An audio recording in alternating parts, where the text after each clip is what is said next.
Canada के सरे या ब्रैम्पटन की सड़कों पर जब आप सुबह निकलते हैं तो हवा में पराठों की खुशबू और गुरुद्वारों से आती गुरबाणी की आवाज़ आपको एक पल के लिए यह भूलने पर मजबूर कर देती है कि आप पंजाब से हजारों मील दूर एक ठंडे मुल्क में खड़े हैं। लेकिन इसी शांति के पीछे एक खामोश जंग चल रही है। एक ऐसी जंग जिसने आज कनाडा के समाज को दो हिस्सों में बांट दिया है। क्या वजह है कि जिस सिख समुदाय ने अपनी मेहनत और खून पसीने से कनाडा के बुनियादी ढांचे को खड़ा करने में मदद की, आज उसी समुदाय को लेकर सोशल मीडिया से लेकर कनाडाई संसद तक में एक अजीब सी तल्खी, एक नफरत और गहरी खाई नजर आ रही है? क्या वाकई कनाडाई लोग सिखों से नफरत करने लगे हैं? या मीडिया की सुर्खियों ने एक आम सी बात को एक खतरनाक रंग दे दिया है? आज की इस कहानी में हम बिना किसी लाग लपेट के हर पहलू को बारीकी से टटोलेंगे और इस सच के तह तक जाएंगे जिसे अक्सर छुपा लिया जाता है। एक आम सिख परिवार जो कनाडा में रह रहा है, उसकी सुबह कैसी होती है? वैंकूवर के हार्ड कपा देने वाले तापमान में सुबह के ठीक 4 बजे, जब पूरा शहर गहरी नींद में सोया होता है, एक गुरमीत सिंह या एक हरप्रीत कौर अपने बिस्तर से उठते हैं।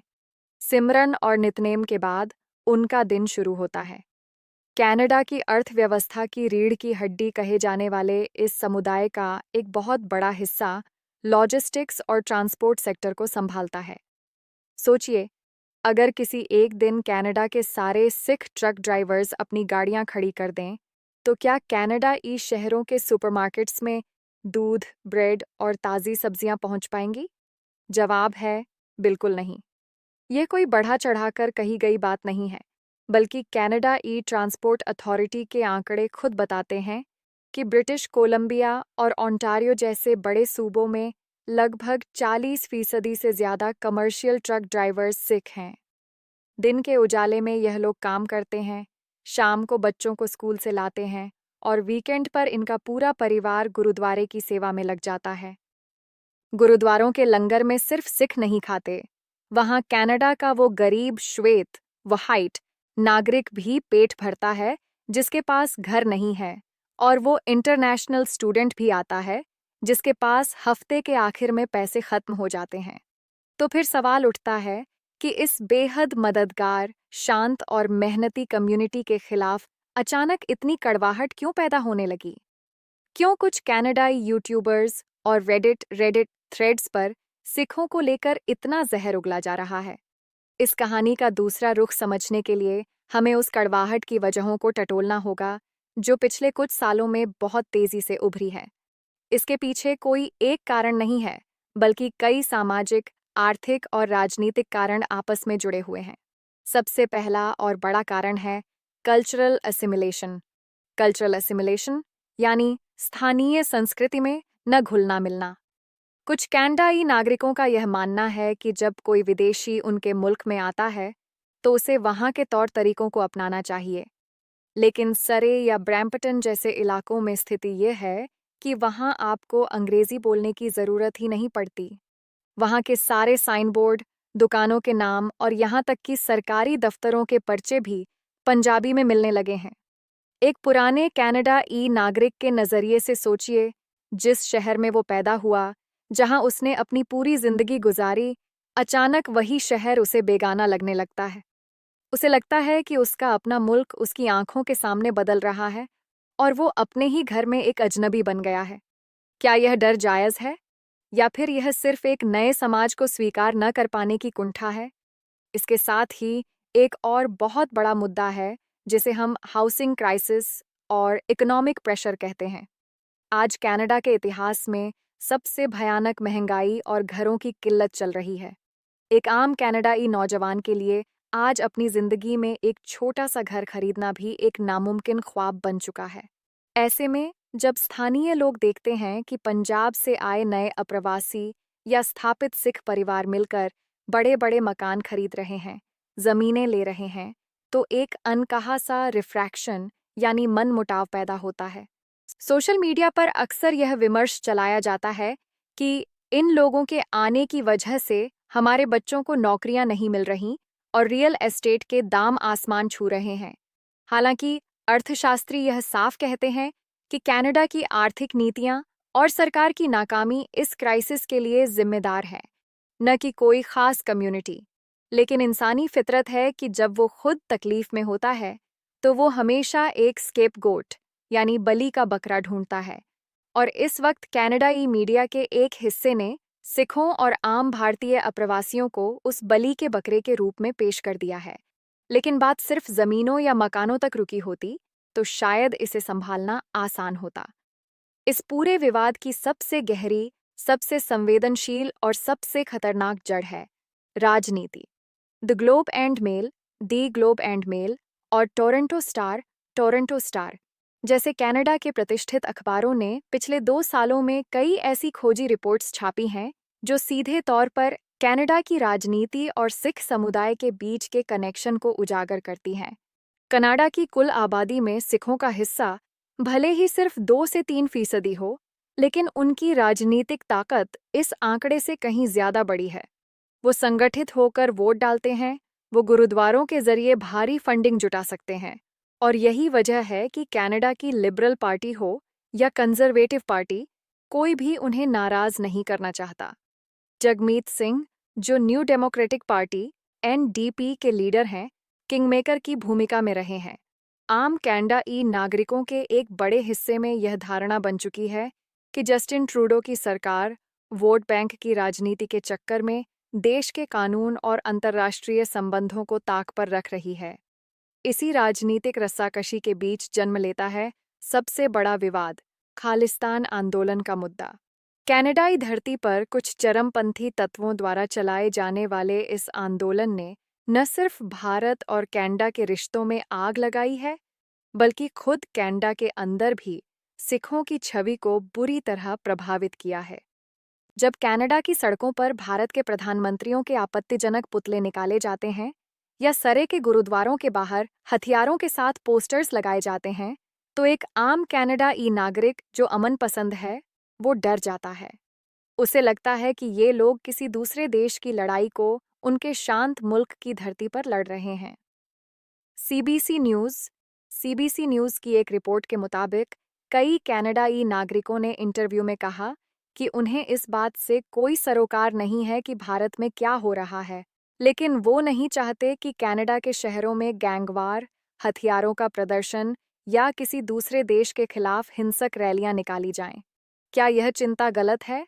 जब आप किसी नए मुल्क को अपना घर बनाते हैं, तो क्या उस घर की शांति बनाए रखना आपकी पहली जिम्मेदारी नहीं बन जाती? इस सिक्के का एक और पहलू भी है जो बेहद डरावना है, सिखों के खिलाफ बढ़ता हुआ नस्लीय भेदभाव और हेट क्राइम्स। स्टैटिस्टिक्स कनाडा की साल 2024 और 2025 की रिपोर्ट्स पर नजर डालें तो पता चलता है कि कनाडा में धार्मिक और नस्लीय नफरत से प्रेरित अपराधों में लगभग 40% का उछाल आया है। आज कनाडा में रहने वाला एक आम सिख नौजवान जो सिर्फ अपनी रोजी रोटी कमाने निकला है, वो डर के साए में जी रहा है। सोशल मीडिया पर एक वीडियो बहुत वायरल हुआ था जिसमें टोरंटो की एक सबवे ट्रेन में एक बुजुर्ग सिख को सिर्फ इसलिए अपशब्द कहे गए और धक्का दिया गया क्योंकि उन्होंने पगड़ी पहनी हुई थी। हमलावर चिल्ला रहा था, अपने देश वापस जाओ। सोचिए उस इंसान पर क्या गुजरी होगी जिसने अपनी जिंदगी के 30 साल कनाडा को संवारने में दे दिए और आज उसे अपने ही चुने हुए वतन में एक घुसपैठिया कहा जा रहा है। इस नफरत की आग में सबसे ज्यादा कौन झुलस रहा है? वो हैं अंतर्राष्ट्रीय छात्र, इंटरनेशनल स्टूडेंट्स। हर साल पंजाब से हजारों बच्चे अपनी जमीनें बेचकर, बैंकों से भारी कर्ज लेकर कनाडा के कॉलेजों में पढ़ने आते हैं। उन्हें लगता है कि वहाँ एक सुनहरा भविष्य उनका इंतजार कर रहा है, लेकिन हकीकत में उन्हें क्या मिलता है? एक छोटे से बेसमेंट के कमरे में 8-8 लड़कों के साथ रहना, कड़ाके की ठंड में 12-12 घंटे मिनिमम वेज पर काम करना और उसके बाद भी कॉलेज की भारी फीस भरना। इन बच्चों को न तो कनाडा की सरकार से कोई मदद मिलती है और न ही स्थानीय लोगों से सहानुभूति। उल्टा, जब भी शहर में कोई अपराध होता है या गंदगी होती है, तो बड़ी आसानी से उंगली इन इंटरनेशनल स्टूडेंट्स पर उठा दी जाती है।